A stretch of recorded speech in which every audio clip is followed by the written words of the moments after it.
Okay, and welcome to another episode of I'm a Black Woman, Yes, I Matter.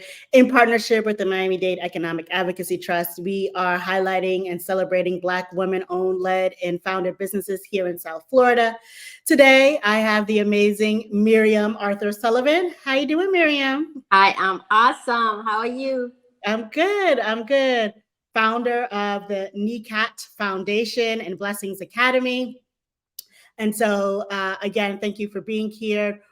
The people want to know, tell us a little bit about you, Miriam. So, I am an Afro-Latina and proud. I was born in Caracas, Venezuela, and I came to this country in 1977. I came to New York. I went to school in New York. When I graduated from high school, I attended Fisk University with a full ride, and I majored in psychology and Spanish, and graduated in 1987. In 88, I moved here, and I was hired. Before I moved, I was hired by, at the time, was Dade County Public Schools, and I started working as a kindergarten teacher. Fast forward 31 years, I retired in 2019 as a school administrator. Within a month, I became the principal of Carpe Diem Academy, where I am still the principal. And Carpe Diem Academy is a school for special needs. And we have kindergartens to 22-year-olds.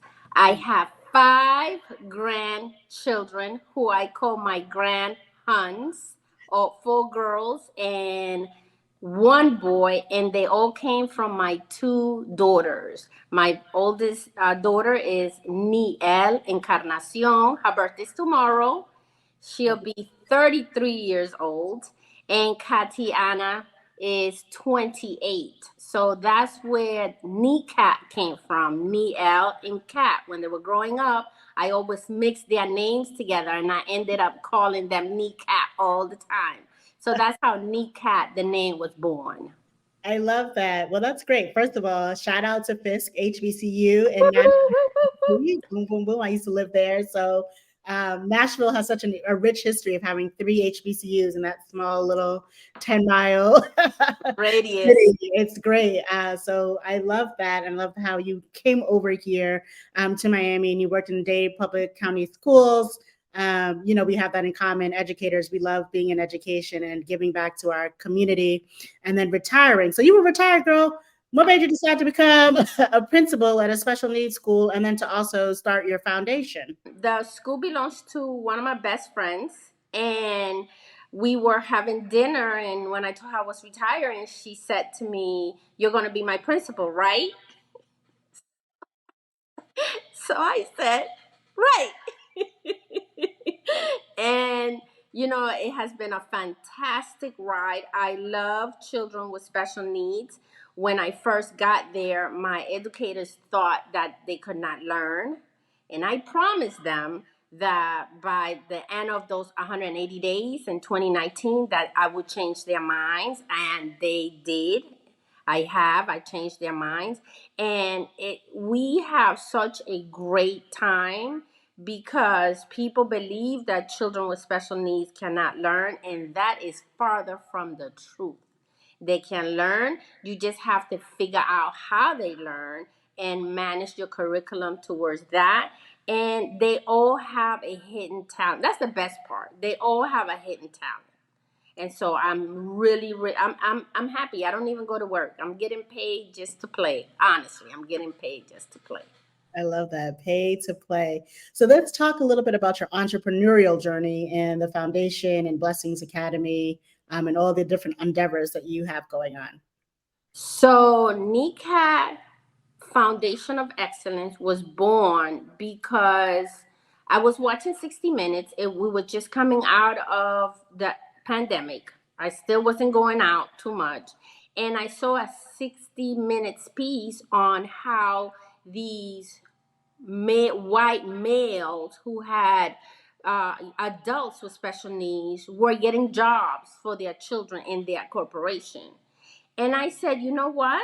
just that's a great idea. Now, fast forward 2 weeks before that, one of my parents, we had just opened, and she came into the school and she cried to me because her daughter was turning 22 and she didn't know what to do with her. And that really did something to me because I didn't know what to tell her. I honestly did not know what happens after this part. So after seeing that 60 Minutes piece, I called my boss and I said, I am opening a foundation for young adults with special needs. And she said to me, you now have the business bug. And you know how you have an idea and then you talk about it and then you go to bed and then you wake up and it's gone? Every time I wake up, this idea was in my head. And little by little, not knowing what I was doing, I did the foundation. I got my tax exemption, Sunbiz, and it just little by little, it just evolved.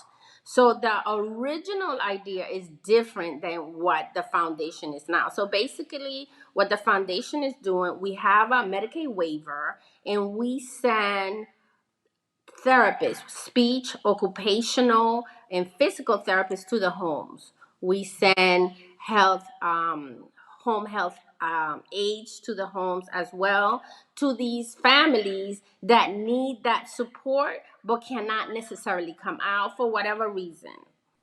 And in addition to that, and this is going to be my baby, I want to develop a social club for young adults with special needs. Let's go to the movies. Let's go out to eat. Let's go do community service. So that's what I'm in the process of doing. We will have a yoga class. I thought it was going to be in the park. A lot of red tape. So we're going to move it to one of the schools of a very good friend that I have. She has opened her school. So I'm going to get young adults from all over the city to come to her place so that we could do yoga. And that will be the social piece that I'm dreaming about, because I like to have fun, right? I like to laugh, and they need to socialize. They need to get out. And most importantly, honestly, their parents need a break. Right. And so that's one thing that this experience has taught me, being the principal at Carpe Diem Academy. These parents do not have a break. Right. So when I moved here, I didn't move here with any family. I raised my I raised my girls here, and I didn't get breaks because I didn't have any family. It's not easy to tell, a friend, hey, can you watch my girls? Not one, but two. So I'm very conscious of what that was for me. And so I know what it is. And so I want to give those parents a break as well. So that's the foundation. Moving forward, I love babies, right? I love babies. And one of the things that, if you do your homework, you realize that we do not have preschools that are exclusively for children with special needs, right? So my dream is to open, everything is ready. We have the infrastructure ready. We have the curriculum. We have the therapies. I want to open a preschool exclusively for children with special needs together with their therapies. So once you bring your infant or your 5-year-olds to NieCat Blessings Academy, you don't need to do anything else, because the speech will take place in the school. The occupational therapy will take place in the school. The occupational therapy, the speech, and the physical therapy, it will all be in the school. And we are offering behavior therapy as well. So then you say, well, what about Fridays and Saturdays? I got you. Fridays will be open until 11, so that parents could go out, go take a nap. If nothing else, go take a nap. I love taking naps. It's good for the soul. Go take a nap. On Saturdays, from 9 to 2, go to Publix. There's nothing better than to go to Publix without your children. That's just like the ultimate. So that's what NieCat Blessings Academy is going to offer to those families with children with special needs. I love that you're taking such a holistic approach to our special needs population, thinking about them all the way from birth and through adulthood. And part of that, of course, is you being a principal at Carpe Diem. Girl, how you gonna do it all? How do you do it all? Well, first of all, I wake up at 4:05 in the morning every morning. So I start my day very, very, very early. As you know, Tuesdays and Thursday I dedicate just for NieCat. So that's another story. I won't even tell you. We won't even talk about the fact that I'm writing my dissertation, but we won't talk about that. Girl, what? But you know, with God, all things are possible. So I'm just a vessel. I love that. And what's your dissertation on? I mean, we're not going to get into it, but I'm curious if it's in My dissertation is on why teachers are not part of the policy making process in education. Yes. Okay. Well, once you're ready and you've defended that dissertation, I want you back on so we can talk about your findings, your research, etc., because it's so important. And it's a question that I also have. How come the people who are actually out here doing the work, who are educated in the work of teaching, in the work of teaching and learning, are not part of the policy? We have our thoughts, but I would love to hear how your dissertation comes out. Well, you've mentioned your significant other to me offline. You've mentioned your children, your grandchildren. Can you talk a little bit more about your support system that you have as an entrepreneur who's doing amazing work, especially with this population that is often overlooked? So when you move, and I believe you moved here as well, you moved from New York, right? Here. Yeah. So when you move somewhere, you kind of adopt family as they go, or should I say they adopt you, right? So I have a great support system. I am a member of Alpha Kappa Alpha Sorority Incorporated, so I have my sorority sisters. I'm also a member of Jack and Jill with two of my granddaughters. So I have a lot of systems in place to give myself breaks. Now, to be honest with you, within this summer, honestly, I am more intentional in self help as well as self rest, right? So I will lay down for 5 minutes, like just lay in the bed for 5 minutes. I take naps. So I have a support system that allows me to come and go and be able to do the things that I need to do. My daughter, and this is a shameless plug. Kat just started her own insurance company. She does websites. She does logos. She's also social media. So she handles all the social media. I don't have to worry about that. So there are just certain things. I have a cleaning lady, right? Me too. Okay. I don't have to worry about that. So I only cook on Thursdays and Sundays. Sorry, family. That's it for me. I can't do any more than that. So I have my limitations, and I know when to say no. No is a complete sentence. Mm. And I've learned that, and I teach that to my life. I have a life. Oh yeah, that's another thing. I have a life coaching, spiritual life coaching group. I'm a life coach as well. I'm a spiritual life coach, and that's one of the things that I teach my life coaching group. No is a complete sentence. So if it can't go on my plate, I'm not going to put it. I'm not going to do it. I love that. I love that. And so you're pouring out so often to folks. You've talked a little bit about some of the things that you do to manage your time, to manage your sanctity, and to do your self rest. Can you just speak a little bit more in depth around the self care that you take? I know naps is one of them, but what else do you do that's kind of like essential as part of your self care routine? So from 4:30 to 5:30, that's God's time. So I don't read anything unless it's self help. Sorry, I don't do any. If you're bringing a book that is not self help, I'm not gonna read it. I'm just gonna tell you, I'm not gonna read it. So I read self help books. I do, because I have the spiritual life coaching group that allows me to study in order to feed into them. But before I feed into them, I'm feeding into myself, right?